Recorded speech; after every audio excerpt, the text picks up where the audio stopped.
থেকে শুরু হলো আমাদের যাত্রা। ট্রেন ধীরে ধীরে গন্তব্যের দিকে এগিয়ে চলেছে, আর জানালার বাইরে ভেসে উঠেছে বাংলার অপূর্ব প্রাকৃতিক সৌন্দর্য। সবুজ ধানের ক্ষেত, নদী, খাল, ছোট ছোট গ্রাম আর দূরের ওই গাছপালা সব মিলিয়ে যেন এক জীবন্ত ছবির মতো। পথে আমরা উপভোগ করেছি দেশের গর্ব, স্বপ্নের পদ্মা সেতুর মনোমুগ্ধকর দৃশ্য।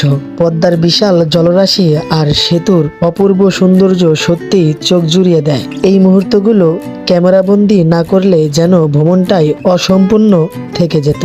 যাত্রাপথে কয়েকটি সুন্দর জায়গা থেমে আমরা সেগুলো ঘুরে দেখেছি। প্রতিটি স্থানেই ছিল আলাদা সৌন্দর্য, আলাদা গল্প আর নতুন কিছু অভিজ্ঞতা। 1 ঘন্টা 50 মিনিটে আমরা মাত্র এখন ভাঙাতে আসছি। এখন বাজে লোকে 12টা 48 মিনিট। 1 ঘন্টা 50 মিনিটে আসছি ভাঙায়। এরপরে যাব পদ্মা সেতু হয়ে ঢাকায়। তো আমরা এখন যাচ্ছি ঢাকাতে।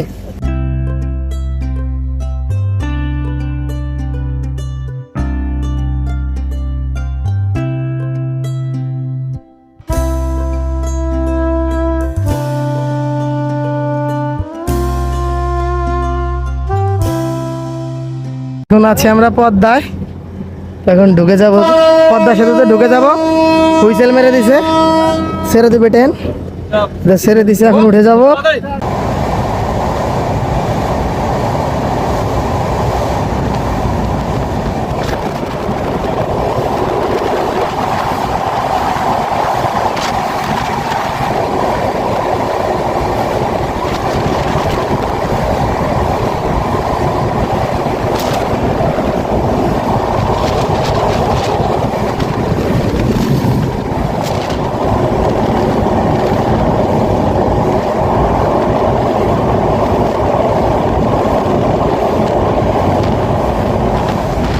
এক নম্বর মাওয়া স্টেশন, আর সবাই নামে ছবি তুলতেছে। এটা একটা গ্রুপ, আর আমি তো যাবো ঢাকায়। এই ছিল আমার ট্রেন যাত্রা। মাত্র পদ্মা সেতু পার হইলাম, আর এখন এই যে এখান থেকে ঢাকা লোকে 35 kilometre, Narayanganj 40 kilometre, Savar 61 kilometre. এটা লোকে বাসের লাইন, আর পদ্মা সেতু পার হইলাম মাত্র।